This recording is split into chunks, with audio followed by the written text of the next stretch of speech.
A lot of people exercise because they believe it will help them to lose fat. One of the biggest debates on the planet. What advice have you got for me?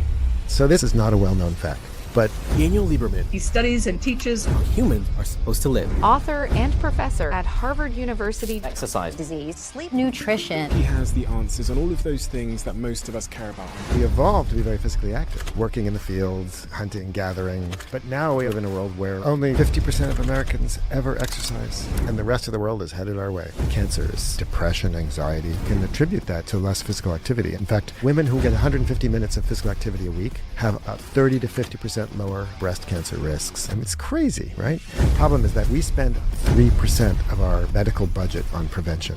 And yet 75% of the time, the disease is a preventable disease. It's a completely backward, stupid system. When you started writing this book about exercise, was there any instant changes that you implemented into your own life? Strength training. The more I study the importance of doing weights, especially as you age, the more I start kicking myself for being lazy about that. When people retire, they become less active. They tend to lose muscle, and then that starts off a vicious cycle. So would you say we shouldn't retire? Well, it's a very modern Western concept, and yes, we do pay a price for it. So how does one go from having a negative opinion towards exercise to becoming an exerciser? As an evolutionary biologist, there are multiple ways of doing that. So, Daniel, what are some of the biggest myths within exercise? gosh, there are so many. One of the most common, of course, is Daniel Lieberman. He's been to every corner of the world, visiting native tribes to understand how humans are supposed to live. And now he has the answers on all of those things that most of us care about, on sleep, nutrition, exercise, disease. On disease, he says that 74% of them can be prevented. And he knows how to prevent them. Aging, running. Are we born to run? He tells me this story of a CEO that forces his employees to exercise and the impact that that's had on that company. And he talks about how as humans, we've evolved to either use it or lose it. So maybe retirement is a really bad idea for many of us. One of the most thought-provoking, pivotal conversations I've had on this show. You're really going to take a lot from this one. And I suspect, after listening, you'll probably start running too. For exercise, or from some of the decisions you've spent your life making.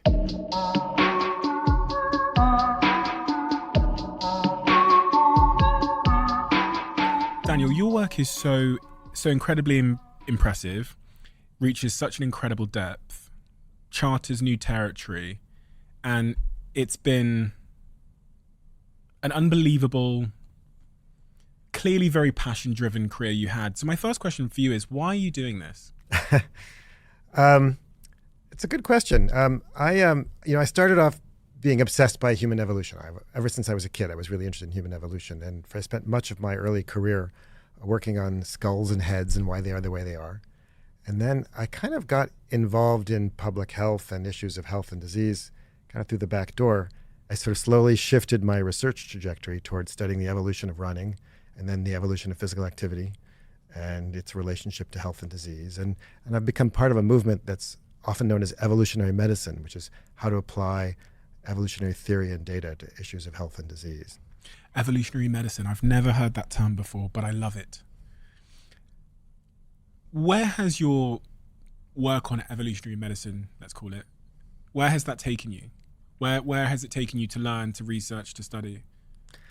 So much of what we think about in terms of health and disease comes from a tiny fragment of the world's population.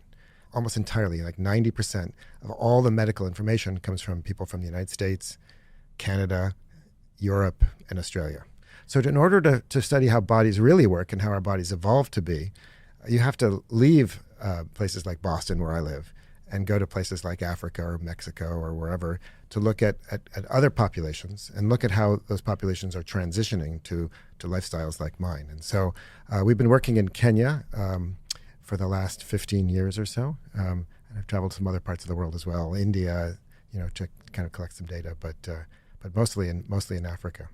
After doing all of this work and after taking in all of this information, how has it shifted your perspective on running, exercise more broadly? Have there been any sort of significant cognitive perception changes? Yeah. I actually had it doesn't happen very often, but I had kind of an epiphany moment when I was working in Mexico. We were collecting data on the Tarahumara, very also famous for their long distance running. And there was this elderly guy, he's about 70 something years old, and he's famous for his distance running. And I was asking him how he trained. And I had asked this question of a whole bunch of other people. And the translator I was working with was always struggling to ask that question because it turns out there's no word for training in that language. The concept of training doesn't exist. So she was trying to explain to this guy what my question was. And I could, even without a translator, I could figure out just from his tone of voice. He was like, why would anybody run if you didn't have to? And I suddenly realized, yeah, of course, exercise is a very weird thing, right? If you're a farmer and you're working super hard every day in the fields without machines and whatever, or if you're a hunter-gatherer and you're walking, 5 to 10 miles a day and digging and throwing, doing all kinds of hard work and you're barely getting enough food, why on earth would you go for a needless 5-mile run in the morning? I mean, it's crazy, right? The most viewed videos of yours and the most viewed moments in those videos address one question. Do you have any idea what it might be? No, actually. The biggest myths in exercise. Right. I think you actually pointed out one there with the insight you got in Mexico. The way we exercise, going to gyms, practicing, is the natural or human, but evidently it's a consequence of the privilege of our lives and the comfort we have of not having to seek out our dinner every day. What are some of the other biggest myths within exercise that you've come across in writing this book? Gosh, there are so many. I had to actually limit it to 10. So I think if you want to understand physical activity and exercise, you also have to understand inactivity. And I think one of the biggest myths out there is that you need 8 hours of sleep a night, and that sitting is the new smoking. That basically, and if you think about those two different myths, why is it that we're constantly told to sleep more and to sit less? Actually, it seems a little contradictory to me, right? And it turns out that that let's take sitting first. So, there are all these these slogans like "sitting is the new smoking" and it's really bad for you. And every time you sit in your chair, you lose 2 hours of your life and whatever. It turns out that all animals sit, right? My dog sits, cows sit, chickens sit, every animal sits, and hunter-gatherers also sit. In fact, if you some of my students actually put sensors on hunter-gatherers, and we're doing some research in farmers as well, but they sit just as much as Westerners. So sitting there's nothing special about being about today's life. It's that we sit all day long and don't do anything when we're not sitting, right? So if you and furthermore, the big difference is not so much how much we sit, but how we sit.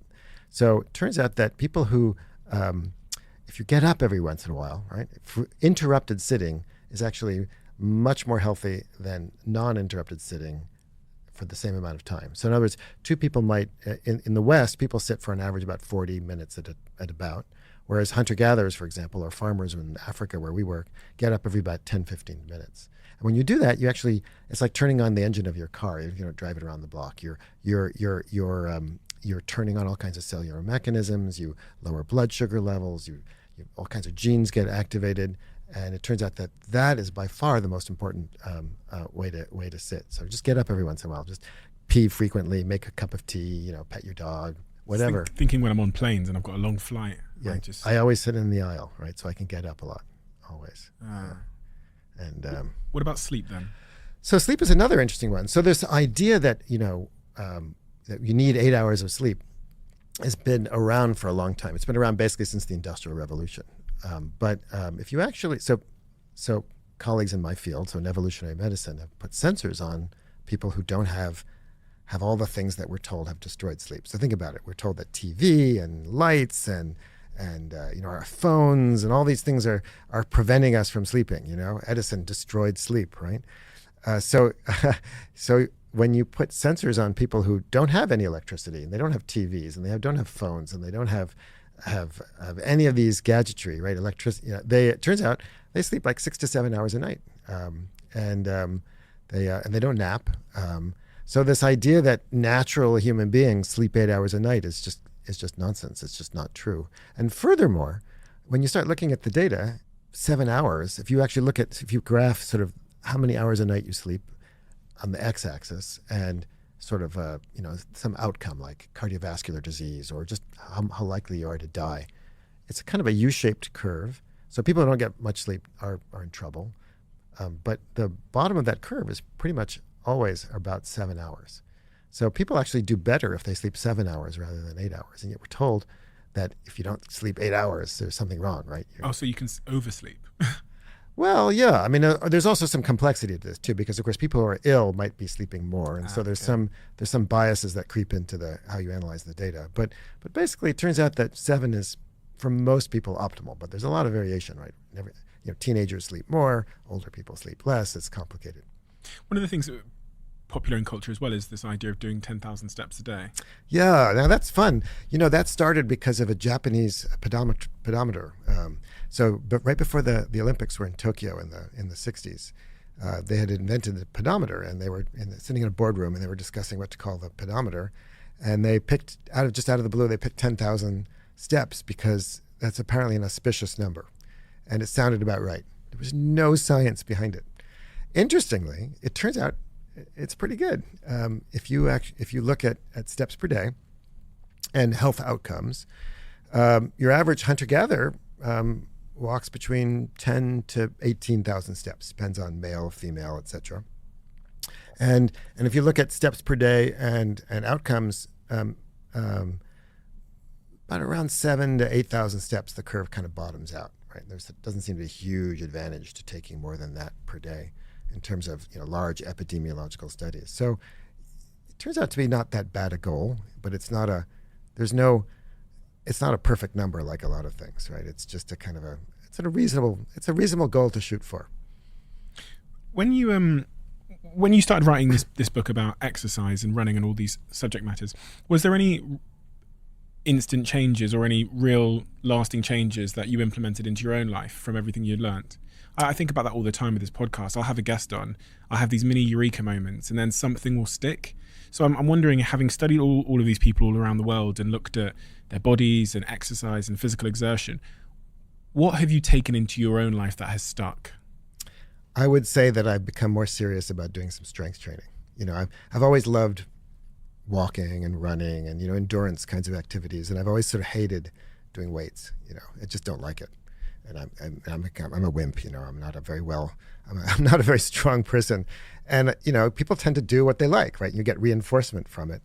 And the more I study the importance of resistance training and the more I study the importance of doing weights, especially as you age, the more I started kicking myself for being lazy about that. So now I try to do good 2 strength workouts out of every week at least, and take it more seriously, because especially as you age, loss of muscle mass can be really debilitating. There's the technical term for that is sarcopenia. Sarco is the Greek word for muscle, and penia is loss, so muscle loss. So as people get older, they tend to lose muscle, and when you do that, you become frail, and you lose functional capacity, and then that starts off a vicious cycle, right? Once that happens, then you'll be less likely to be physically active, and then, of course, when you're less physically active, your muscles begin to waste away more, and it's very debilitating. And so I think as we get older, and I'm getting older, it's more and more important, to kind of incorporate that. So I think that's the one thing that I've taken to heart.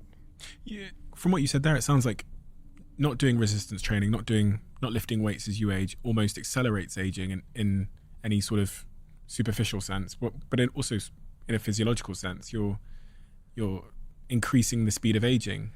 Yeah, I'm not sure if I'd think about it that way, but I think I kind of reverse it slightly, which is that, aging is just the clock ticking on, right? Mm-hmm. There's nothing we can do about age, but senescence is the way our bodies degrade as we get older.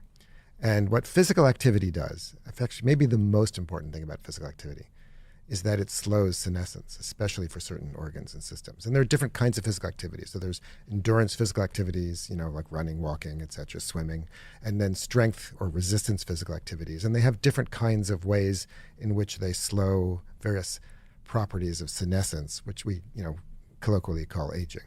And all of them are important. And I think one of the things that's really interesting about humans, in fact, I think it may be the most important thing about this book, and you asked about myths earlier, the most important myth, I think, by far, is this idea that as you get older, it's normal to be less active. And that is just not true. We evolved to be grandparents. We evolved to live. One of the things that's most interesting about humans, maybe, is that we evolved to live about 20 years or so after we stop reproducing. No other animal does that except except orcas, maybe killer whales. But with the exception of killer whales, humans have this really weird life history. We evolved to be grandparents. But grandparents in the old days weren't, retiring to Florida, or I don't know what they do in England or whatever, go to Mallorca or whatever, and kick up their heels and play golf or whatever with carts. Grandparents in the olden days, right, or in many cultures still today, are working, right? They're working in the fields, they're hunting, they're gathering, they're getting food for their children and their grandchildren, they're helping with childcare. And that physical activity is, that's what their job is, to be physically active. But in turn, that physical activity turns on an amazing suite of physiological processes that counter aging. It turns on repair and maintenance processes that not only keep our muscles strong, but also keep our DNA from accruing mutations, keep our mitochondria numbers high, keep the cells in our brain from accumulating gunk, so that prevents Alzheimer's and other forms of dementia. I mean, for every system of the body, physical activity has benefits that slow the aging process. And so when you stop doing it, you accelerate, and that's the way in which you perceive it as accelerating aging. But really, it's the absence of physical activity which lets aging run amok. In your first book in 2013, The Story of the Human Body, in chapter 12, you said, you used this phrase, use it or lose it, basically. We evolved to use or lose our bodies. And I was sat with someone recently, and I was trying to figure out why it appears that when people retire, or the other instance I've seen is when their elderly partner passes away, it appears as if they don't live much longer. Yeah. It's kind of folklore or something, that once you retire, your days are kind of numbered. Yeah. And I was trying to figure out the evolutionary reason for that, but it sounds like it's kind of what you've explained there. Well, I mean, I think part of that is depression, right? When you lose a partner, I mean, grief and depression, your cortisol levels go up, your immune system goes down. I mean, it's really tough on your body. I mean, psychosocial stress plays a serious physiological toll.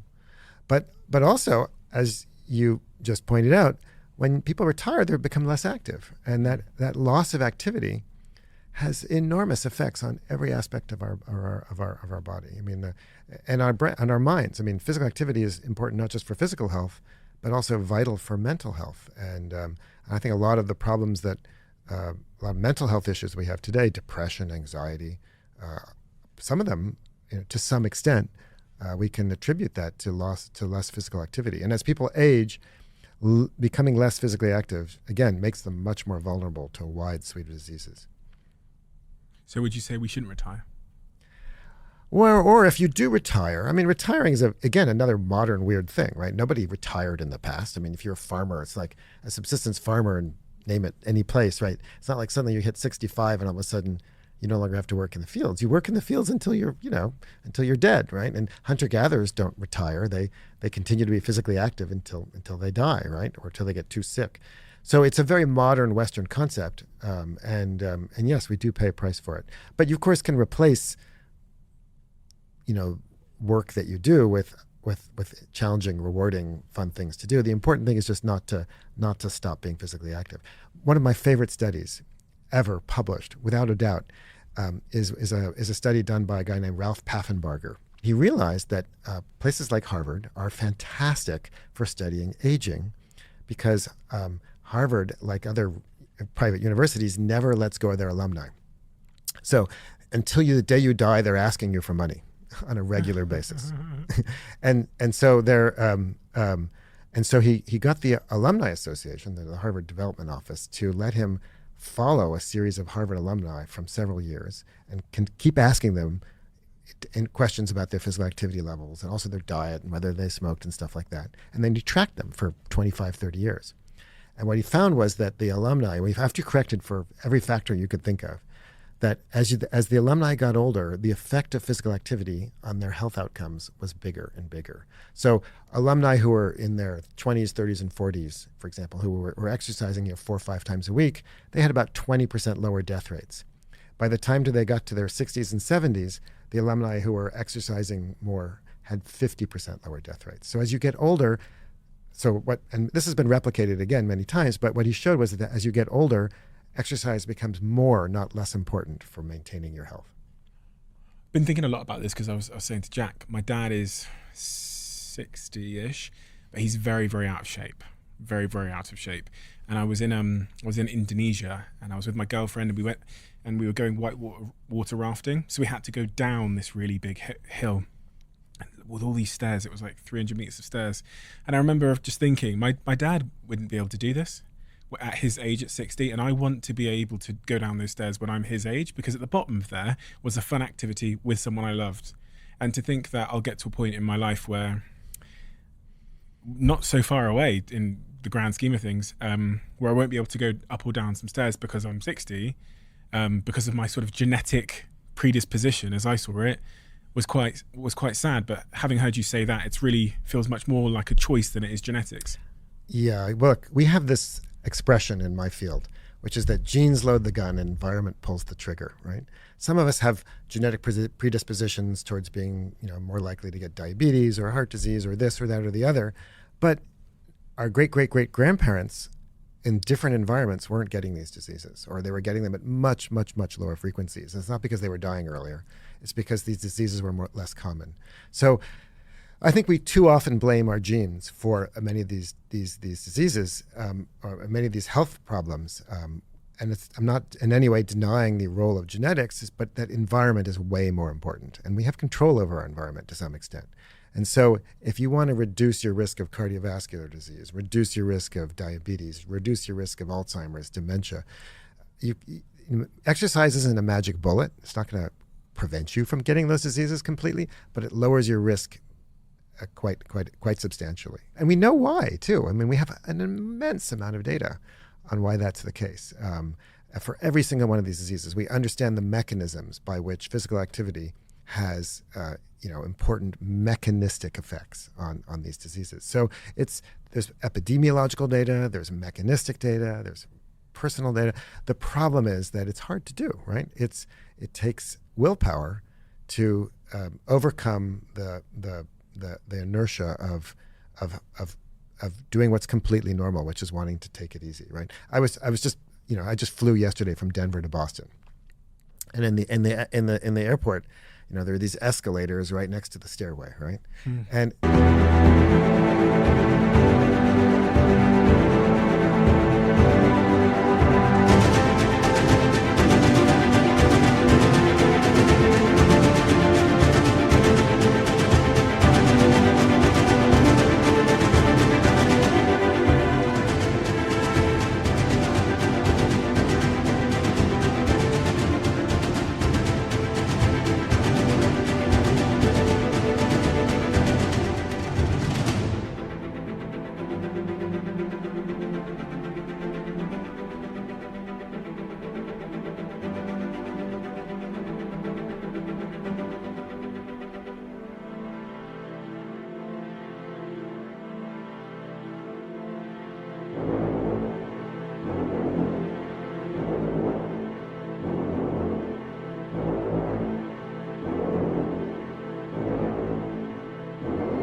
the escalator and the stair, it wasn't a huge stairway. Everybody's lining up to take the escalator, and the stairs are totally free. So being me, I'm not allowed to take the escalator unless, I have to, right? So I ran up the stairs, but those people taking the escalator, there's nothing wrong with them. They're not lazy. It's just an instinct, right? It's an instinct to take it easy when you can, right? Because we now live in a world where everybody can do that, right? Because we have escalators and lifts and cars and shopping carts and all these wonderful devices to make our lives easier. And now you have to overcome this fundamental basic instinct to take it easy in order to be physically active. And that's basically what exercise is. And so, and furthermore, if you're unfit and you're not really, exercising isn't any fun, right? It's unpleasant. You sweat and you get hot and you get cranky and it's not that rewarding until you get fit. And so people hate it, right? And then we blame them for being lazy, but they're actually just being normal. And I think we need to have more compassion towards people who struggle to exercise. Quick one before we get back to this episode. Just give me 30 seconds of your time. Two things I wanted to say. The first thing is a huge thank you for listening and tuning into the show week after week. It means the world to all of us, and this really is a dream that we absolutely never had and couldn't have imagined getting to this place. But secondly, it's a dream where we feel like we're only just getting started. And if you enjoy what we do here, please join the 24% of people who watch this channel regularly and have hit that subscribe button. It means more than I can say. And if you hit that subscribe button, here's a promise I'm going to make to you. I'm going to do everything in my power to make this show as good as I can now and into the future. We're going to deliver the guests that you want me to speak to, and we're going to continue to keep doing all of the things you love about this show. Thank you. Thank you so much. Back to the episode. This basic instinct to take it easy. Are we evolved to be lazy, take escalator riders? Well, I wouldn't use the word lazy, but we are evolved to take it easy, to rest whenever possible, right? So we've now got ourselves into a bit of a comfort crisis here because everything in our lives is optimizing us for convenience and ease. Right. And well, it's also, it sells, right? I mean, comfort, I mean, who prefers to sit in economy as opposed to business class, right? Nobody, right? Comfort is nice, right? Who prefers shoes that are uncomfortable, right? We comfort's, we love comfort, right? But since when is comfort necessarily better for you, right? I mean, are comfortable shoes actually better for you than going barefoot? Or the comfortable chair is better for you than, or taking the lift better for you than taking the stairs? It is in the short term, or at least it appears to be today. Right. Yes, because we often value the short-term benefit over the long-term cost, right? That's hyperbolic discounting is the technical term for that. But so we live in a world where we pay extra for comfort, and we'll prefer it. But now we also live in a world where we have to now go out of our way to be physically active because it's no longer necessary. And so again, I go back to my original statement, which is that people evolved to be physically active for two reasons and two reasons only: when it's necessary or rewarding. When we don't make it necessary, we need to figure out ways to make it rewarding. And that's hard. It's very hard. Making it rewarding. So one way that you might make something rewarding is by looking at the stick, and then the other side is maybe the carrot. But just looking at the stick, then you were going through a series of diseases a second ago: Alzheimer's, high blood pressure, all of these kinds of things, cardiovascular diseases. I almost think we've come to assume that these are inevitabilities of life. Yeah, we'll get cancer. Yeah, one of us will get. Yeah, someone in here is going to get Alzheimer's, and that's the way we live. So we're preparing to medicate when that day comes. That's right. I get, God forbid, diagnosed with something. That's absolutely right. In fact, that's what medical students today are taught, right? If you go to medical school today, you're taught that as people get older, their blood pressure goes up. I can tell you that's just not true. It's in the Western world where people are physically inactive and eat crap diets that their blood pressure tends to go up. But there are plenty of people, I'm actually one of them, right, who don't have high blood pressure as they age. And guess what's the best way to prevent getting high blood pressure as you age? It's, I sound like a broken record, but we have this idea that as you get older, yes, and we're lucky, right? Because we don't die from smallpox when we're 30. We're lucky to get cancer when we're 60, right? What we've done is we've confused diseases that are more common with aging with age being a cause of those diseases in the first place. And they're not inevitable diseases. And many of them are preventable. And the problem is that in our society, we don't value prevention very much. We may talk about it, but we don't really put our money where our mouth is, right? In the U.S., which is arguably one of the worst healthcare systems, it is the worst healthcare system among the industrialized Western world, we spend approximately 3% of our budget, our medical budget, on prevention. And yet when people walk into a doctor's office, 75% of the time the disease is, according to the Center for Disease Control, a preventable disease. So we essentially spend nothing to prevent diseases that overwhelm our system and cause enormous amounts of misery. It's a completely backward, stupid system. And so, and the good news is it's not that hard to prevent a lot of these things.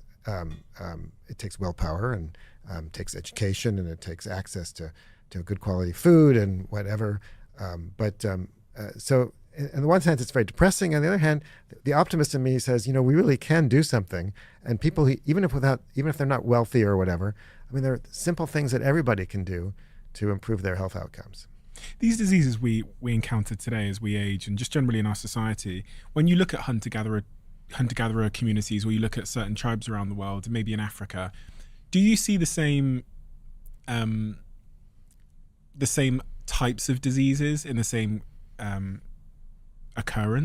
of occurrence, or is there some diseases which just don't, like, I'm wondering if because cancer seems to be so popular as a disease, and Alzheimer's and these kinds of things. So I wonder, has that always been the case throughout human history, and is that the case in other parts of the world? That is such a good question. So first of all, some of these diseases are really hard to measure in non-Western populations because we don't have the diagnostic tools. So nobody really knows how common cancer is in a lot of parts of the world, right? There's just the data don't exist.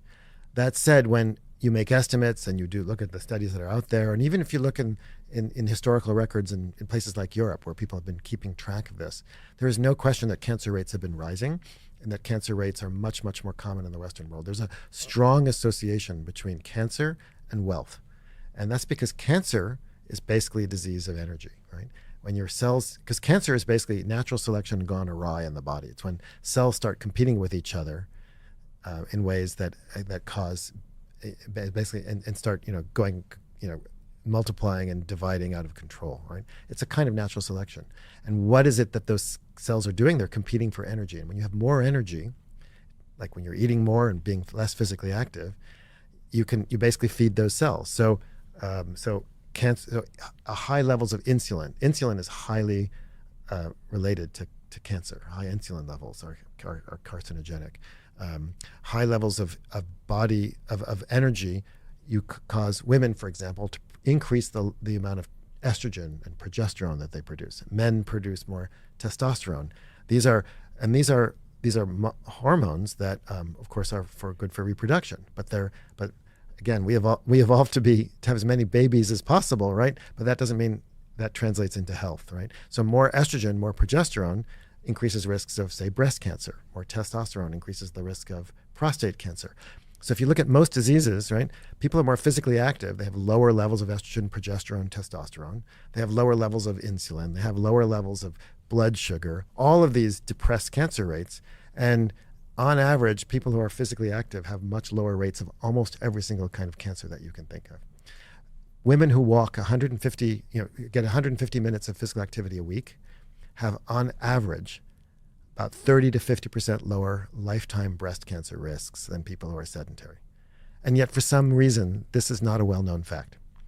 And we understand we have epidemiological data, we have mechanistic data, we understand how and why it works, and yet how often do you hear about cancer prevention? We talk about treating cancer, which is all important. If I get cancer, I would like it treated too. Thank you very much. But why don't we spend more energy and activity and have more education about how to prevent cancers in the first place? Physical I've never heard that before, so that's really helped me to add more value to exercise in my mind. You're talking there about insulin levels and how there's a link between your insulin levels and your chances of getting cancer. Sugar, glucose, inflammation. Bad. Yeah, I mean, look, if you want to take like the three things you should, if you really care about your health, don't smoke, right? That's kind of obvious. I think everybody knows that. Get some exercise. I don't think you need me to tell you that, right? And cut down on sugar, on foods that are high in sugar and low in fiber, right? That, what we call high glycemic foods. Those are the foods that elevate your blood glucose levels, your insulin levels shoot up. And insulin, the basic function of insulin is what we call an anabolic hormone. Its job is to store energy. Right? Glucose, but also fat. Okay. All right. Okay. So what insulin does is to get energy into cells. So it's like a taxi. It's like an Uber. It's like a taxi, yeah. Well, I mean, it's not a taxi. It's telling other cells to do that. So insulin, for example, binds to other cells that are the actual taxis. So it's like It's like calling the Uber, I would say, maybe, right? And insulin is it's the So when you eat food, insulin levels go up because its job is to store that energy. And when you exercise, insulin levels go down because you want to then use that energy, right? So when cells get more energy, they're more prone to going out of control, basically. And inflammation is caused by getting, you store so much fat in your cells that those fat cells start to swell. And when those start to swell, like anything, right, they start to rupture, they get damaged. And that damage attracts the immune system, and the immune system gets turned on, and that causes inflammation. So too much adiposity, too much fat, over-swollen fat cells, is a primary cause of systemic inflammation. And inflammation is like this slow burn in our bodies that causes widespread damage to pretty much everything you can think of. And it turns out that, so the two ways to deal with inflammation are, one, to prevent it, right? So don't eat foods that are pro-inflammatory. Like? Anything with a lot of sugar, basically, right? I mean, the sugar is highly inflammatory, or trans fats are highly inflammatory. But also, turns out, many people don't know this, but you also want to turn down your immune system, right? You want to turn the dial down. And I don't know, I'll just give you one guess what it is that does that. Exercise. And the way it does that is that when you're physically active, you're using your muscle cells. It turns out muscles are also an endocrine organ. Your muscles are producing a molecule called interleukin-6, IL-6, that in low levels is pro-inflammatory, but at high levels, it's actually anti-inflammatory. It turns down inflammation. And your muscles, because a third of your body is muscle, right? When you go for a run or swim or bike ride or whatever, you're producing a ton of this stuff, and it turns down levels of inflammation. So people who are physically active, even if they're overweight, are actually controlling and regulating their inflammation. And we never evolved to regulate inflammation because we never evolved to be physically inactive. Until recently, nobody was physically inactive unless they were dying, right? So we never evolved an alternative mechanism to regulate our inflammation other than physical activity. And we didn't live in a world with this much sugar. We never lived in a world. I mean, it's astonishing. You pay more money for foods today that have less sugar added. Right? I mean, that's just ridiculous, right? Because it's so cheap. And sugar is, everybody loves sugar. I mean, I've gone hunting with hunter-gatherers, foraging with hunter-gatherers. And I can tell you that they're honey addicts, right? I mean, I've gone out with these guys and they go from, if they fail in their hunt, like by 10 or 11, if you haven't killed an animal, that's it for the day, right? And then it turns from being a hunting expedition to a honey collecting expedition. And they'll go from hive to hive to hive, get smoke, burn out the bees, and just gorge themselves on more honey than I could possibly imagine to eat. Except these are lean, physically active hunter-gatherers, and they handle it just fine. But it's the Paleolithic equivalent of eating Mars bars all day long. But they've been out doing physical activity for how long? Yeah, I mean the average day is about 15 kilometers of walking with some running. Yeah, so they're they can cope with it. How many hours is that? Oh, that's 2 to 3 hours probably. Okay, so from that I have garnered that I need to do 15 kilometers a day for 2 or 3 hours every day. Well, remember, it's not a prescription, right? So that's kind of like the paleo fantasy, sort of naturalistic fantasy that if you live like a hunter-gatherer, somehow your world will be perfect, right? Mm. That's basically what the paleo diet is sort of all about, right? And that's not true either. Yes, you need to be physically active, but it turns out that a certain amount, if you're any physical activity is better than none, right? And if you look at the kind of any curve of any output, any health outcome, like how many years you live or whether you're less likely to get cancer or heart disease or whatever, any little physical activity, your curve starts to fall quickly, right? Your likelihood of cardiovascular disease starts just, a few minutes a day of exercise has big benefits. But eventually that curve flattens out, right? And it flattens out well before the hunter-gatherer level. So you don't need to be a hunter-gatherer in terms of physical activity to get the benefits. I've asked a few people this question. I don't think anyone's really answered it, but I suspect you might be able to.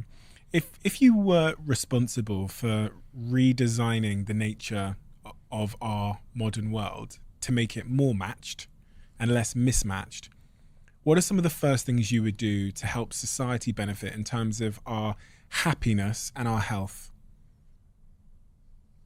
I think about this all the time because we don't seem to be turning around. We seem to be hurtling in a direction kind of unconsciously towards artificial intelligence and moving less and being more sedentary and taking pills more to fix everything, lonelier than ever before. And I go, if we were to redesign it, blank canvas, piece of paper. It's a tough question because we've essentially given ourselves what we want, right? I can go into a supermarket and I can do something that's unimaginable until recently. I can have basically anything I can eat better than the King of France, a few generations ago. I can here I can New York. There's like every cuisine possibly available to me. I don't ever have to climb the stairs. I can take elevators. I mean, we've made our world so convenient and comfortable, and yet there are consequences to many of the things that we crave and want. So, in an ideal world, you don't want to. I mean, you have to honor and respect people's desires, right? I don't believe in preventing people from taking the elevator, right? Or forcing them to, eat whole grain bread as opposed to white bread, right? But if you banned white bread and you banned elevators, other than for those people that need it for accessibility reasons, etc., they would do better. Over the long term, they would be healthier and happier. They would, right? So it's really a balancing act between respecting people's liberties and choices, and educating them and helping them. So in my world, I would do more to nudge people, right? I would, instead of banning sugar, I would tax it more. Instead of pushing all kinds of foods on people, I would push. I mean, why don't we advertise healthy foods the way we advertise unhealthy foods, right? I mean, when's the last time you saw an ad for just how amazingly healthy asparagus was, right? But that doesn't get the part of my brain going, does it? No, it doesn't. But we could do more to nudge and encourage and help people, right? You don't have to like ban sugar and cookies, right? The way some people, but simply promote and help people help themselves, right? Most people want to eat healthier food. Most people want to exercise, but they live in a world where it's hard to do it, and they live in a world where there are very few incentives. I would make it such that healthy food would be as inexpensive as unhealthy food, and make sure that people had incentives and make it also fun to be physically active. Like, for example, who doesn't like to dance, right? Every culture in the world has dancing, right? Dancing is a form of physical activity. It's social, it's fun, it's engaging. Why don't we have why doesn't every town in America sponsor dancing, right? It would probably do an enormous amount for people's physical health and their mental health. I mean, we could do that. I mean, that's just one example, right? So I would, and why is it that in medical schools doctors don't learn about, they don't study nutrition, and they don't study exercise, and they don't learn because in our medical system is designed to treat people after they get sick rather than prevent people from getting sick. So we need to reverse how we fund healthcare, right? And so schools of public health are these kind of little marginalized places where where great ideas go to die, right? And medical schools where all the money is, right? And doctors aren't taught to I mean, there are entire fields of medicine that don't have the word preventive associated with them. I mean, have you ever heard of preventive orthodontics or preventive optometry or preventive orthopedics? I mean, it just doesn't exist, right? So we could do a lot more and have enormous benefits. Chapter 11 of this book, you talk about someone who has taken their own approach to getting people moving and exercising in their own business. That was the Bjorn Borg Company. I love that. Bjorn Borg Company. Can you tell me about that company? Yeah, so I was I was curious about this idea of how to help people be more physically active, right? And again, my fundamental hypothesis is that we evolved to be physically active either when it's necessary or rewarding. And so I was curious if there was any companies in the world that have made physical activity necessary. In other words, what if we forced people to be physically active? And I found one. So far, I think there's only one company in the world that I know of. Maybe there's some others, but this is the only one I've ever found so far. And it's the Bjorn Borg Sports Company in Sweden, where the CEO of the company is this crazy sort of exercise addict. And he requires every member of the company to exercise. They have sports hour every Friday at 11 o'clock. So I actually, when I was searching around and I was thinking, working on the book, I actually, I found an article about them, and I clicked on the company website. And you know how most companies have a little contact us? Mm-hmm. So I clicked on the contact us, and I wrote a little note saying, Dear Bjorn Borg Company, I'm a researcher, an evolutionary biologist. I'm interested in exercise, and I'm fascinated by how your company requires people to exercise. Could I learn more? And the next morning, there was an email from the CEO of the company saying, why don't you come and visit us? So I hopped on a plane a few months later, went to Sweden, and they let me, he was so nice. He just let me just go anywhere in the company. And I went to Sports Hour, and I talked to employees throughout the company. And it was fascinating. I mean, a lot of the employees of the company, first of all, a bunch of people apparently left the company when he took over as CEO and required this. But it doesn't matter who you are. You could be working in the mailroom. You could be the CEO. You could be a visiting board member. Whoever you are, if you're there on Friday, you have to go exercise with them. And they have this pretty serious kind of exercise thing. And apparently some people quit. But pretty much everybody else said, it's actually a pretty damn good thing. Do you agree with that approach? Well, yes and no. Every university in the world used to require, and every school, right, supposedly requires exercise, right?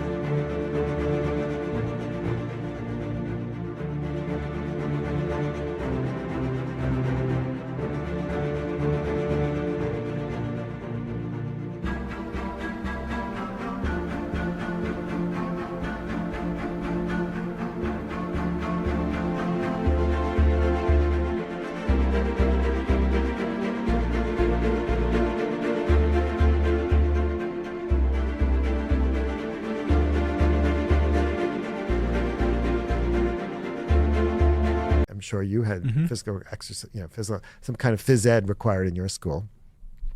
Those standards are slipping around the world, and more kids are doing less and less in school. Universities are no exception. It used to be that all universities required some degree of physical education. Mine was no exception. In fact, Harvard was a leader in that back in the 100-something years ago. And over since basically the 1970s, that's basically disappeared. Although most students, if you ask them, they think, yeah, it's actually a pretty good idea. So I don't know, maybe we can bring back exercise and the thing is that if you get used to it, right, when you're young, you're more likely to do it when you're older, right? Because that's the age in which your habits become your habits, right? And so there's a certain age where if you can keep get that, make it a habit, you're probably more likely to continue doing it for the rest of your life. We kind of see it as overreach, don't we? I was thinking about if I was to announce one of my companies that everyone is now required to exercise, it would seem like tremendous overreach. If I announced that everyone is required to read a certain book, they'd do it and it'd be fine. And it might be seen as a positive thing, right? It might be a representation of our values, that we are learners and we're innovators and we keep, nourishing our brains. But if you turned around to your team and said, listen, you're all required to go for a run every day or something, it just feels personal. Yeah. Like that's not the responsibility of an organization to tell me to go exercise. But we have company, retreats. I mean, we do all kinds of stuff where people are required to do it. So I don't know, I challenge you, try it. What we do and what we've always done, we even do it with this team, the Diary of a CEO team is about 30 people. So we have a fitness channel in the company Slack channel, the communication channel that we use. And in that channel, and we did this at my previous company as well, where we would enable and facilitate. So someone started a women's football team, so we enabled it and promoted it. Someone started a men's football team, so we enabled it and promoted it. And this also applies to non-physical sort of exercise-related clubs, like someone starts the reading club, and we enabled it and promoted it. And we also paid for it. If they need new kits, for example, when the women's football team wanted to have their own uniforms, we paid for it because we saw a huge value in terms of staff retention, connection, community, and all those things that actually lead up to staff retention. If we could have more social clubs outside of the office, if you're thinking about leaving a job, there's a number of things you weigh up: the pay, the job, whatever. But you also weigh up how the community, like the group of people I love and how much they bring to my life. And I actually think in the remote working world, it's something that CEOs and leaders have really not paid enough attention to, that if they really want to retain their team members, they should have them together as much as they can, even outside of the office, bonding in a world where screens are on the rise and pubs are on the decline and social activities and churches are on the decline. There's less sort of institutions that connect us socially.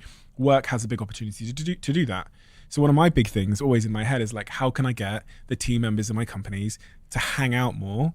And a multiplier to that is, how can I get them to hang out more and move their bodies more? Because then they'll feel better. Right. Well, think about it.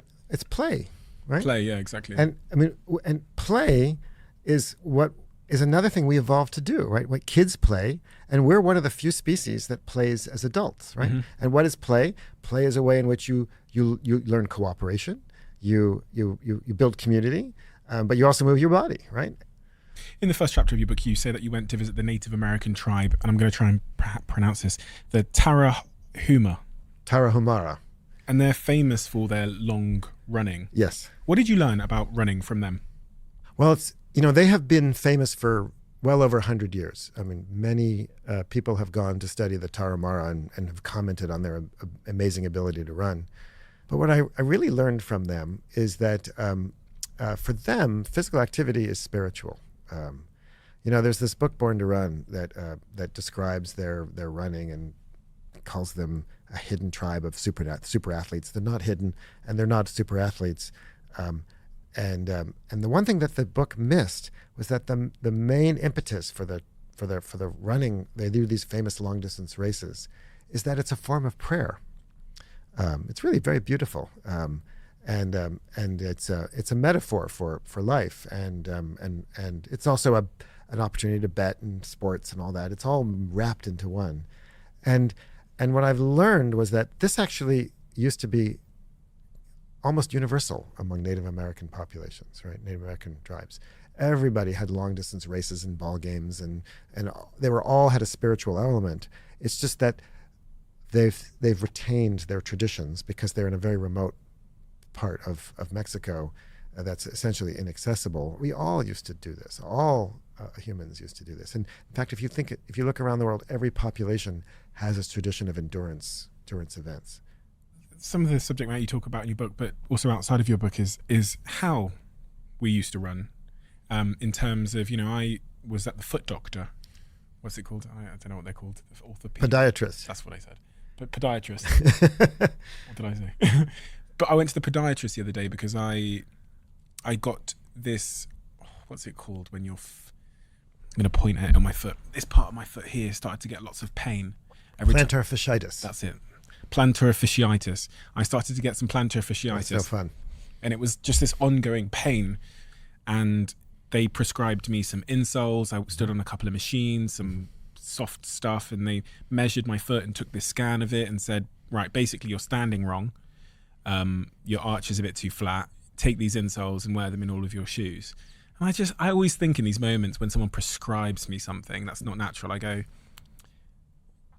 why? Like, where did I go wrong?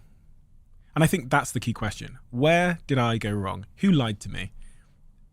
To the point now that at 30 years old, I have these bloody insoles that I have to put in all my shoes. Because presumably that's not natural. Presumably my ancestors don't have bloody insoles. Yeah. So plantar fasciitis is what I would call a mismatch disease, right? A disease that's more common or more severe because our bodies are inadequately adapted to modern environments. And in your case, and as is the case with a lot of people, you have a weak foot. So we, you look like you go to the gym. Looks like you're a pretty fit person, right? I'll make a bet you strengthen pretty much every muscle group in your body except your feet, right? No comment. Right. Well, but we don't, right? And one of the reasons is because we encase our feet in stiff-soled shoes that are very comfortable. And the reason the shoes are comfortable is that your foot muscles have to do less work when you're using those shoes, right? We have shoes that are stiff soles, they have arch supports, right? And your foot has 4 layers of muscles in them. And those muscles are supporting your arch. And at the bottom of those 4 layers of muscles is this layer of connective tissue, the plantar fascia. And the problem with the plantar fascia is that if it stretches too much, it, like anything else, right, it gets inflamed. But it's got almost no vascularization, right? So it's very hard for it to repair itself when it gets inflamed. To prevent plantar fasciitis, the best way to preventing it is having a strong foot. A strong foot's a healthy foot. So the way to treat the disease on the long term is to strengthen your foot. But if you want to just alleviate the symptoms, that's what your podiatrist did. By giving you an insole, right?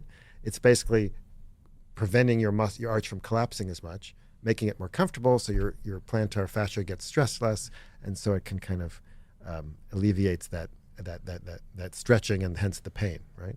So that's a typical example of what I call dysevolution. It's what happens when you treat the symptoms of a mismatched disease rather than their causes or preventing their causes. So podiatrists are a bit like drug pushers in that sense, right? Because they're essentially putting your foot in a cast, right? And for the rest of your life, you kind of have to keep using them unless you strengthen your feet. So there's nothing wrong with those, treating the symptoms. I mean, pain is no fun. So wear the insoles, right, to kind of, alleviate the pain, but also work on strengthening your foot. And I think you'll find that the plantar fasciitis will disappear and never come back. So the plantar fasciitis has now healed after about a month of wearing the insole. I no longer have the insoles with me here in New York, and I don't have them in any of my shoes because I've also taken a bit of time off running on my feet. I was playing a lot of football. So now I'm at a point where I can go to the preventable stage, prevent it happening again. And you said to strengthen my foot. How does one strengthen their foot? Good question. So there are some exercises. They're kind of foot doming exercises and things like that. They're I can send you some links to videos showing you some good foot strengthening exercises. So that's one way to do it. But the other way is to wear more minimal shoes, to wear shoes that aren't stiff-soled, that don't have arch supports. Go barefoot a lot, right? And that will naturally strengthen the muscles in your foot because you'll have to use those muscles. So you ever gone for like a long walk or run on a beach, right? And afterwards your feet are kind of tired, right? The reason your feet are tired is because you're now walking on a compliant surface, right? It's not stiff. And so your muscles are having to work more to stiffen your foot to push you forward, right? Jack, could you go grab the black shoe out of my bag? I just want to show him something. So wearing shoes that aren't as stiff-soled, when they don't have arch supports, will slowly strengthen your feet. But, and this is a huge but, if you do too much too fast, your plantar fasciitis will come roaring back, and you'll hate me. You'll never forgive me because, there's a Vivo barefoots. I wear the same shoes. You've got the same shoes on. Great shoes. Yeah, those are wonderful shoes. Those are exactly the kind of shoes that will help strengthen your feet. These are fairly a new addition in my life. But they feel really strange because you can kind of feel the floor. Yeah, it's exactly what you've described. But you can transition if you have weak feet, which I'm guessing you do. If that's the only shoe you wear all the time, you'll probably regret it, right? So slowly increase the percentage of time that, just like anything else. Like if you like suddenly decide to lift, huge weights that you can't lift before, you'll hurt yourself, right? The same thing is with your feet. So slowly it does it, but if you do it gradually and slowly and carefully, you can build up strength in your foot, and you'll be a happier person. And this goes back to everything else you've said about how choosing comfort, choosing to have a nice supportive shoe has actually just kind of deferred a problem off into the future for me. It's the same with diet, it's the same with avoiding exercise and being sedentary and all these other things, where when you choose the easy road in the short term, which is this wonderful cushioned shoe I've chosen, the muscle hasn't built up in my foot and I've paid the price. Correct. So I need to, again, choose discomfort more in the short term, go up the stairs, run barefoot to avoid the consequences later down the line. Yeah, I mean, I don't think you have to run barefoot, but though it can be fun. But yeah, I mean, and I can think of plenty of other examples. We love comfort, but comfort's not necessarily good for us. When you look at these tribes, do you know who Liver King is? Huge, massive muscles. Talks about ancestral living. What do our hunter-gatherer ancestors look like in terms of that? Not like him. No? Okay. I mean, look, think about it. Muscle is really expensive, right? It's actually a super expensive tissue. About a third of our body is muscle, and it's using up about a fifth or more of the calories that we're expending, right? Just sitting there, not even using them, right? They're very costly tissues, right? And so if you have more muscle than you need, you're basically adding to your cost of living, right? And if you're a hunter-gatherer or even a subsistence farmer living on the margin of food security, having more muscle than you need is actually deleterious, right? Remember, the only thing that natural selection cares about is how many offspring you have who survive and reproduce. It doesn't care if you're strong or healthy or nice or loved or, fun or whatever. It only cares about whether you have grandchildren. That's it, right? That's the cold calculus of selection. My brain is going, if I have big muscles, I'll have more romantic opportunities, and I'll have grandchildren. Well, only up to a certain point, right? So if more muscles, if they attract the opposite sex and make them want to reproduce with you, yes, that could be a benefit. I'm not so sure how much women are attracted to the Liver King, but and that's not something I even want to know the answer to. But and certainly shouldn't ask him. But but there's a reason we have use it or lose it, which you mentioned earlier, right? Because when we increase our demand, we increase our capacity, right? When you go to the gym and you work out, right, you build muscle. But if you stop using those muscles, you lose it. And that's an adaptation, right? Because you don't want to spend extra energy on muscles you're not using, right? So you want enough, but not too much. You want to be economical with muscle mass, right? And so if you look at the data from hunter-gatherers, and people have done that, they've done grip strength tests, et cetera, and all kinds of other fun things with like mini Olympics. I mean, we've done this too. People are reasonably strong, but they're not super strong, and they're not buff and built and bulked and all that sort of stuff. They've got enough muscle to do what they need to do, but no more. And the reason why people find muscle attractive anyway is because it's an evolutionary signal, isn't it, of reproductive value and resources, maybe, and the ability to go out and, do you know what I mean? Why does a woman, for example, find a man with muscles or in good shape attractive in 2023 when we're not hunting for gazelle? Well, I'm not a psychologist or so I'm not sure if I'm qualified to answer that. But I could venture the guess that obviously if we pair bond as a species, and we have been for millions of years probably. You want to pair bond with somebody who's going to, because we also have cooperation and food sharing, right? You want to pair bond with somebody who's going to be able to, bring home the bacon, literally and figuratively, right?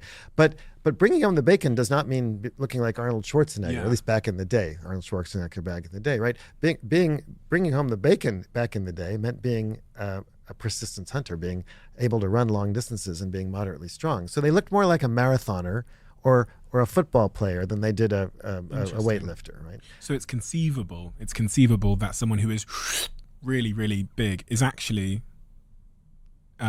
less attractive because they wouldn't have been able to hunt and run and hunt as well as someone who's a little bit. Yeah, and you have to feed more. You have to feed them more too. Yeah, and that's those are precious calories. So I'm going to guess that look, if you look in non-Western populations.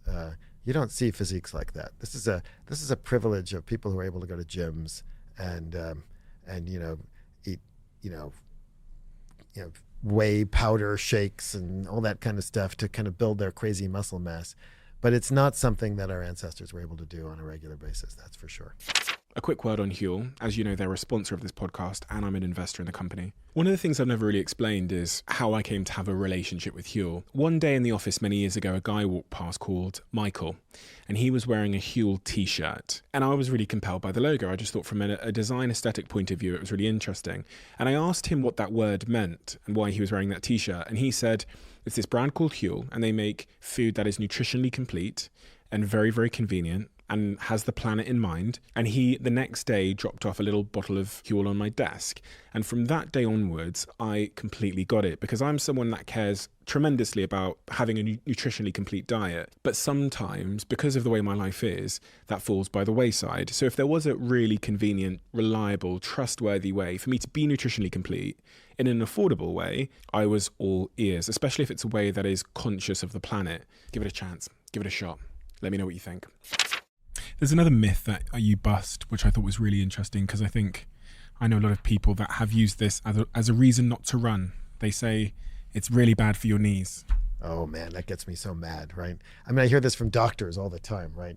Oh yeah, running is bad for your knees. Now, it is true that knee injuries are the most common running injuries. But arthritis, which is really what they're usually talking about, it's absolutely, definitively not true that running increases rates of knee cartilage damage and arthritis. So arthritis is caused by cartilage wearing away in a joint, right? And it's a myth that running actually increases cartilage damage. If you have arthritis, running is excruciating and problematic. But if you don't have it, running actually, if anything, may be slightly preventive, because cartilage, joints, like everything else, benefits from being used, right? And so physical activity actually helps promote strong and healthy joints. We used to think that it just caused them to wear away, but actually, like cars, wearing away at their tires. But now we know that actually physical activity promotes repair mechanisms in cartilage, just as it does in other tissues in the body. And of course, the other thing about running is that I think a lot of people run incorrectly today. So that's why we started studying barefoot running a few decades ago, is because if humans have been running for millions of years, most of that time we were running barefoot. So we're kind of curious, how did people run before shoes? And what we learned was that today shoes have these cushioned heels that enable you to essentially run the way you walk, right? You land on your heel. And everybody who's barefoot sometimes lands on their heel, but people who are barefoot more often than not, land on the ball of their foot and then let their heel down. It's called a forefoot strike or a midfoot strike. And when you do that, we worked out the biomechanics of that and published a paper on the cover of Nature showing that when you do that, you actually prevent your foot from crashing into the ground, causing what's called an impact peak, a collisional force. You run lightly and gently. So if you were to take your shoes off and run up Lexington Avenue here, I guarantee you would not be landing on your heels. Within a few steps, you'd start landing on the ball of your foot because it hurts less. And so that's how we evolved to run. We evolved to run in a cushion, in a way that doesn't involve, slamming into the ground with every step. And that causes less force around your knee. The trade-off, though, because nothing comes for free, everything has trade-offs, is that it's harder on your ankles.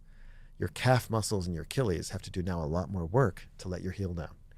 And so people who switch from heel striking to forefoot striking often have Achilles tendon problems. They get calf muscle problems. If they don't do it properly, if their foot muscles aren't strong enough, they'll get all kinds of foot problems, right? So you can't just suddenly become a barefoot runner and start forefoot striking.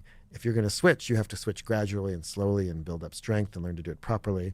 Another thing people do is they tend to run like a ballerina, high up on their toes. That's really hard on your ankles and your calves. So you got to do it properly, but it can have enormous benefits. And we know, again, if you run that way, puts much less force on your knees. And again, knees are where people get injured the most. So I think a lot of knee injuries come from the way in which we run. So would you recommend, if you can, to run more barefoot, especially if you have those kind of shoes we just discussed? Well, I think what matters is how you run, not what's on your feet. Okay. Right? So I would say a barefoot style. How do I learn to run in a new way, though? Well, I mean, there's some tricks. So Right. one of them is, first of all, I don't know how you run. So Probably maybe you already run just fine. But a barefoot style tends to be a high stride rate or high stride frequency. So 90 strides per minute or 180 steps per minute, roughly. 170 to 180 steps per minute is about right. Relatively short strides, so you're not throwing your leg out. And to me, the most important thing is not what we call overstriding. If you ask any coach on the planet, they'll say overstriding is bad. Overstriding is when you throw your leg out way in front of you and you land. And that leg is a stiff leg. So that a stiff leg means more force, right? And it's harder on your knees.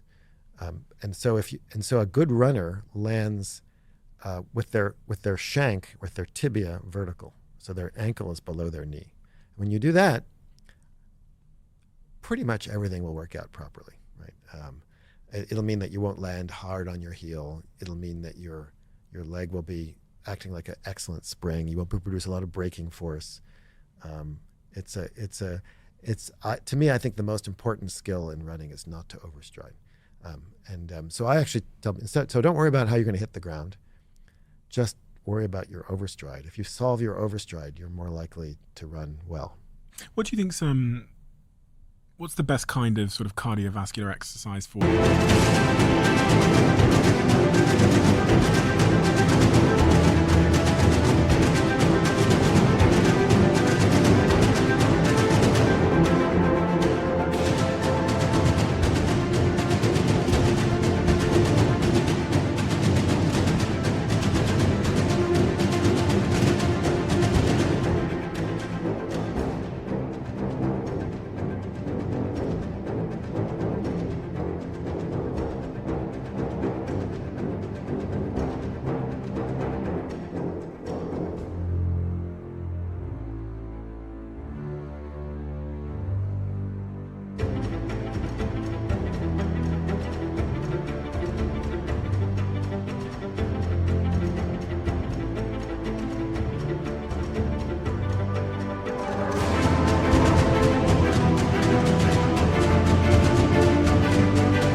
promotion of good health.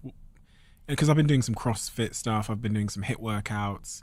I've been trying not to run because I've had a few injuries. I've been trying not to run as much because it seems to be a little bit more impact than if I'm bullshitting myself there. But so I've been doing some like HIIT workouts for 30 minutes a day when I leave here.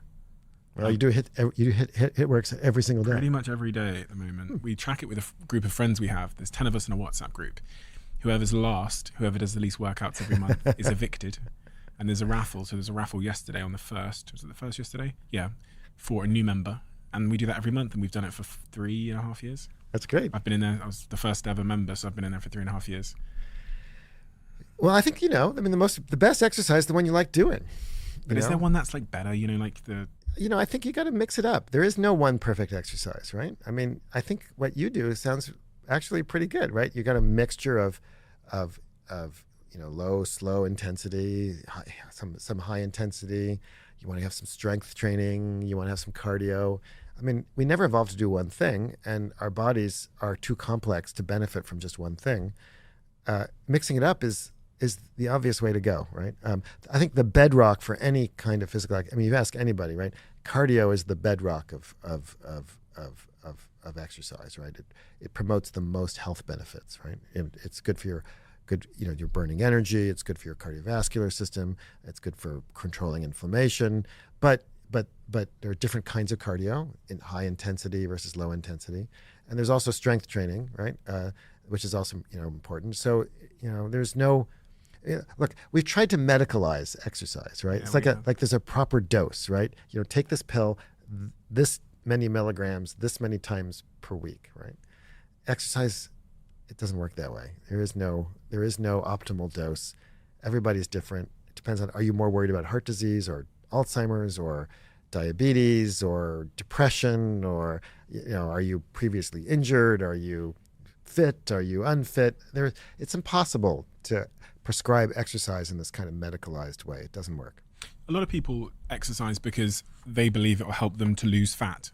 Belly fat. One of the biggest debates on the planet. It has been a huge debate. Even on this podcast, I've had multiple people come and say a whole range of things about weight loss and cardio.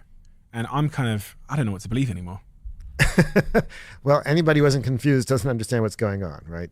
It's sad that it's such a debate, but that's how science works, right? So, as you know, I wrote about that in this book. Part of the explanation for the debate is that, again, what dose are you analyzing in what population, in what kind of context, right? So pretty much every major health organization in the world recommends that you get 150 minutes per week of physical activity. That's kind of like the benchmark. That's what the WHO, the World Health Organization, considers the division between being sedentary versus active. So, and a lot of people who are unfit and overweight and struggling to be physically active have struggled to get 150 minutes a week, right? So a lot of studies prescribe 150 minutes a week of exercise, walking, for example, or moderate intensity physical activity, and then look at its effects on weight loss.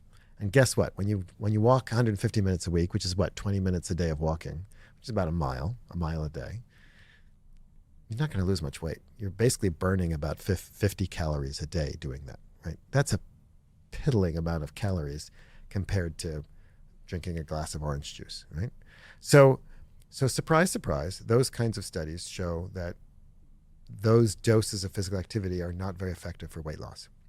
However, plenty of rigorous controlled studies that look at higher doses of physical activity, 300 minutes a week or more, find that they are effective for helping people lose weight, but not fast and not large quantities. So you're never going to lose a lot of weight really fast by exercising.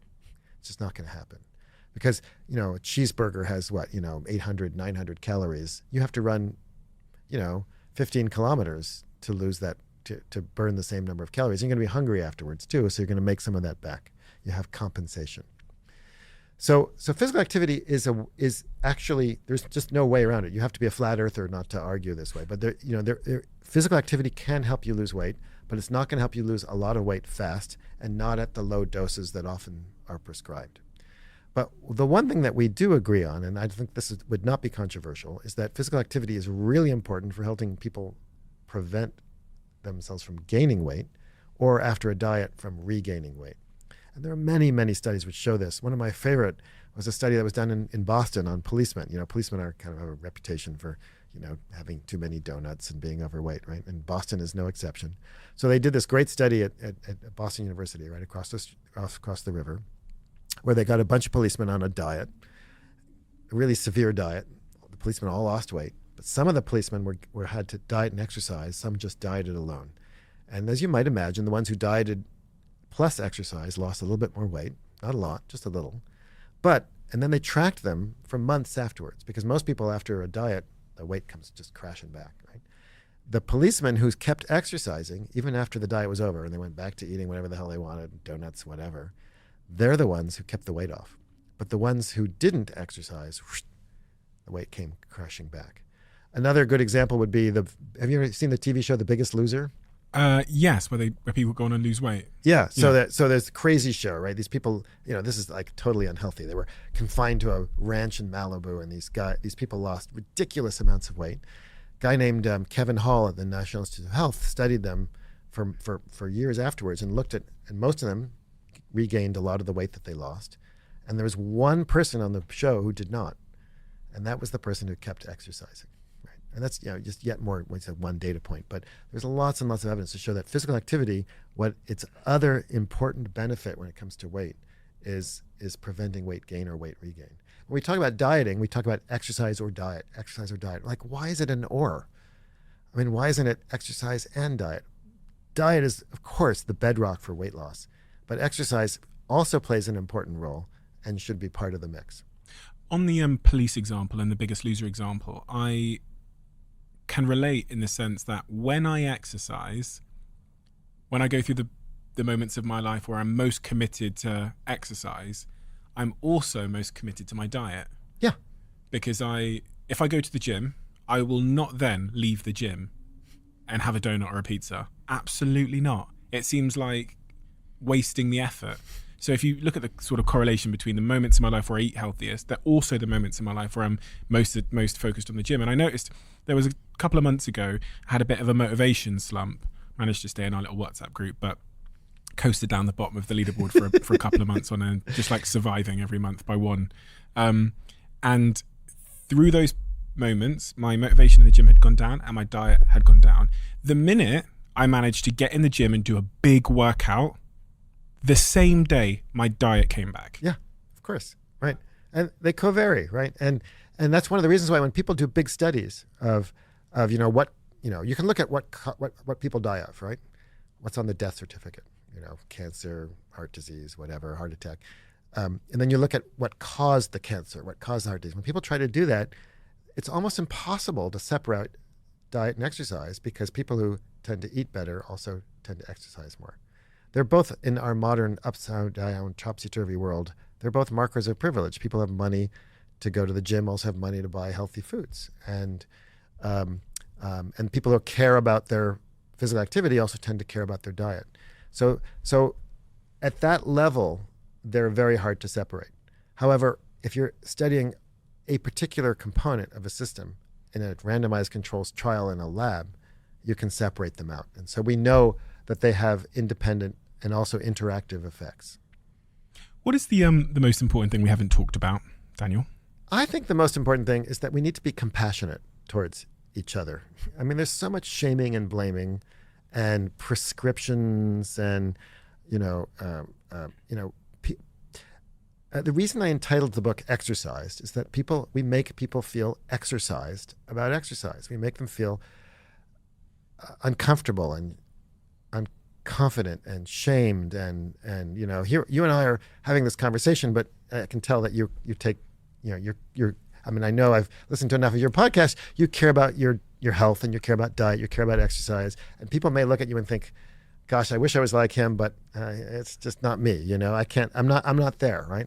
And they may feel put off by our conversation. And I think that so often these discussions make people feel bad about what they're doing. And I think that what we need to emphasize is that if you put if you put a chocolate cake and an apple in front of me here, I would want to eat the chocolate cake, and I might eat the apple only because you're there. But if you weren't there, I would eat the chocolate cake, right?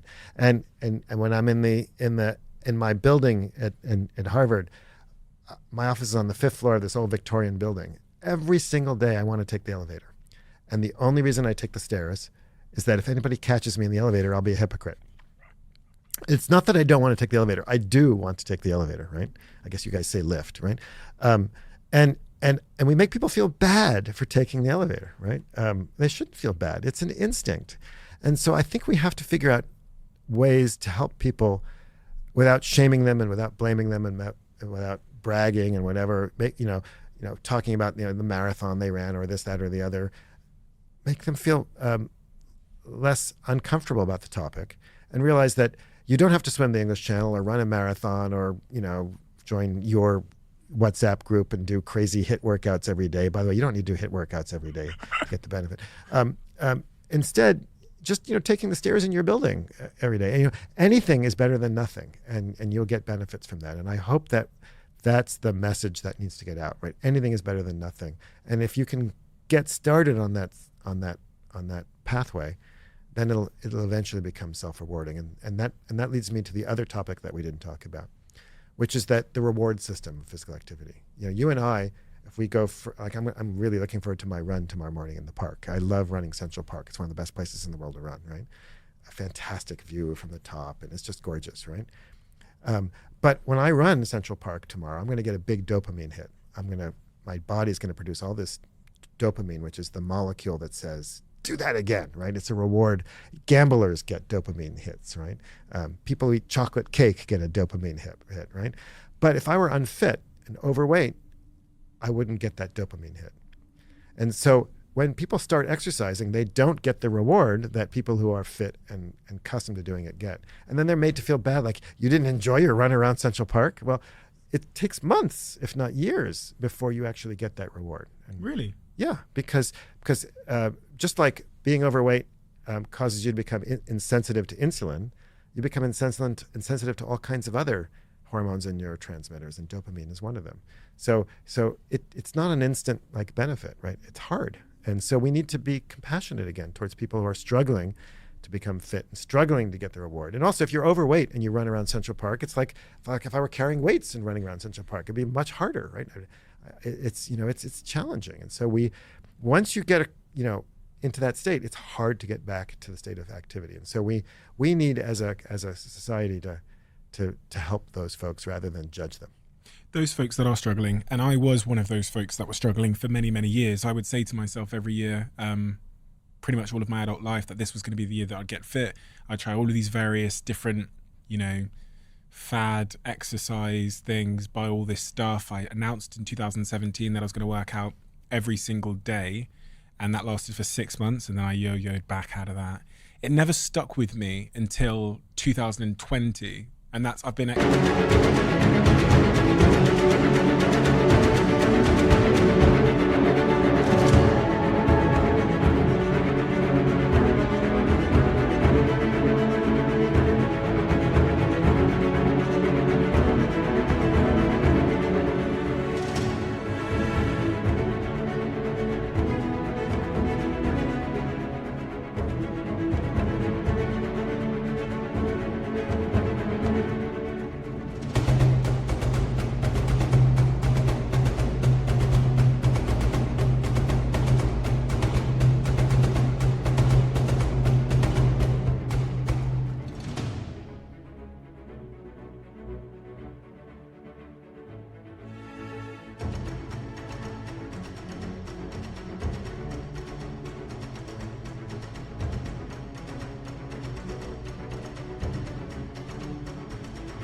exercising 6 days a week since 2020, 82% of days. And I reflect and try and diagnose how I went from someone what was it that changed? And if I can figure out what it was that changed at the most fundamental level in my mindset or my attitude or my life or whatever it was, then I can help other people figure out that too, or at least give them more sound advice, or at least be more empathetic, whatever's required to help them. And I have a platform here where I speak about exercise a lot and these things. So What's your suspicion? What's your suspicion on what it is that makes people go from being, maybe having a negative opinion towards exercise or their ability to be disciplined with it to becoming an exerciser? Do you know? This is a question that obsesses me. In fact, we have a big project right now, a big grant to actually study this. Oh, really? Right now, because the more I study it, the more I think it's social. The more I think that, again, I think people are physically active, i.e. in our modern world, exercise, for two reasons: when it's necessary or rewarding. And what makes it rewarding for most people is the social aspect. And that social aspect can take many dimensions. It can be running with a group of friends. And, you might want to go only a mile, but your friends convince you to run another mile, right? And you end up running 2 miles, right? Or you're feeling bad and crappy and your friends help you do it. Or I'm a running buddy, right? And I often, meet friends for early morning runs. And I can tell you that the evening before, it seems like a great idea to meet Aaron at 6 a.m. on the corner of Mass Ave and Linnaean. The next morning at 6 a.m., I want to stay in bed with my wife. I don't want to meet this nasty, smelly guy, at 6 a.m. in the cold and dark. But I agreed to meet him, and out I go, right? And I'm usually glad I did it afterwards. Or, we can go on. There are other social ways in which or dancing, right? I mean, nobody thinks of dancing as exercise, but it's exercise, right? So that's one important social dimension. And the other one, though, is accountability. I describe in the book, there's a friend of mine in San Francisco who's struggling to exercise.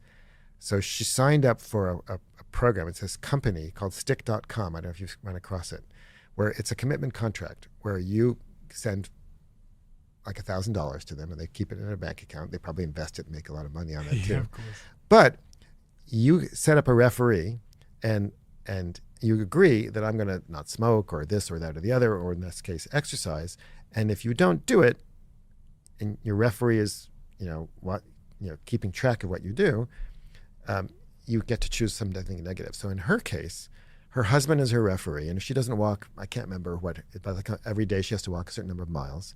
Her husband will tell her, and or tell the website, and it'll send $50 to the NRA that week. Oh my God. And she hates the NRA with a burning passion. What is the NRA? The National Rifle Association. They're the people who are trying to prevent gun control legislation in the United States. And they have effectively prevented gun control legislation in the United States, which is now kills more children than cars in the United States. So if she doesn't exercise, she doesn't do it, then money goes to this organization that she hates. So this is a stick, if there ever was one, as opposed to a carrot. And I don't think every time I see her, I ask her, have you kept up the walk? She says, oh no, the NRA hasn't gotten a penny. Good. Right? So for her, it's been very effective. So she's made a commitment contract that stings, right? That really hurts. Now, I think that might be a little on the extreme side, and I wouldn't necessarily recommend that to everybody. But she's accountable, right? She's made herself accountable in some ways. And I think people can find ways to make themselves accountable to a friend, a loved one, a parent, priest, who knows what, right? You might, or hire a trainer. That's kind of what a trainer does, makes you accountable, right? And I think, so those are, again, social ways to help people be more physically active. So I think there are multiple ways of doing that. And I suspect that is going to be the most effective sort of set of tools that will help people. One thing I actually do is that on the screensaver of my phone, it has something that really inspires me. Uh-huh. So I see it every day, and it's that reminder for me, which reinforces my why across my life. It's actually my home screen on my iPhone is actually a bit of a mood board for me. We have a closing tradition on this podcast where the last guest leaves a question for the next guest, not knowing who they're going to leave it for. And I don't get to see it until I open the book. The question is, what is one aspect or feature of your life that causes you the most friction / discomfort, and how can you change or fix it? I would say it's my tendency to compare myself to others.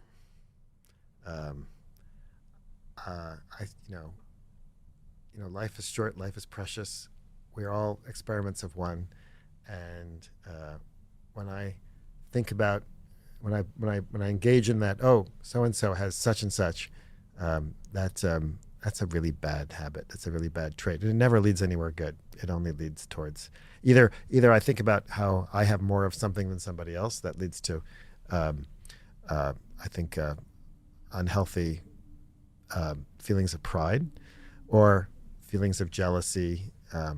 So-and-so has this award or such and such, and that's kind of pernicious. So I think that's a bad habit that I work hard to overcome. Because it changes your expectations of yourself, and that steals happiness? It steals happiness, yeah. It steals happiness. Thank you for the work you do, Daniel. Very important, very, very important, and increasingly important, I think, when we look at the health outcomes, especially here in the United States, of people. I mean, you actually share a number of them in the book, which we didn't really go into, but they're just horrifying. Yeah, it's scary out there. Especially as it relates to exercise. There was one in particular that I wrote down because it horrified me. I can't remember. It was just all the stats around the current healthcare epidemic. Only 50% of Americans ever exercise, ever. Really? Ever? Ever. And only 20% meet those very minimal World Health Organization standards. We're a nation of couch potatoes, and the rest of the world is headed our way. But not if they get this book. Because I think it is a real perspective changer, and it's a real eye-opener, and it's a necessary one. So thank you so much for writing it. You're fantastic at what you do. And I'm now a huge fan of your work after delving in deeper and deeper and deeper. So I can't wait to see what you do next. Well, thank you. And I recommend everyone to go get this book, Exercised, because I thought I knew a lot about exercise, but from reading that and having that window into hunter-gatherer ancestors and tribes and other cultures, that whole idea of a mismatched life, how mismatched my life is in so many fundamental ways, from diet to exercise to socializing, and these kind of books help to realign. Well, thank you. Although it seems like you're doing a pretty good job. I'm trying, I think we're so far from being human, though, that there's still a long way to go for all of us. So thank you, Daniel. Quick one. As you know, Airbnb are a sponsor of this podcast, and I was actually in an Airbnb last weekend when me and my friends had a reunion in New York, and it's from staying in Airbnbs over the years that led me to start hosting my own place. I know friends of mine who actually Airbnb their own place in order to pay for the Airbnb they use when they're away on holiday, which is pretty smart. And maybe you stayed in an Airbnb before and thought, this is actually pretty doable. Maybe my place could be an Airbnb. It could be as simple as starting with a spare room or your entire place. You could be sitting on an Airbnb and not even know it. Whether you could use some extra money to cover your bills or something a little bit more fun, your home might be worth more than you think. And you can find out how much it's worth at airbnb.co.uk/host. Check it out, find out how much your home is worth, and let me know what you think.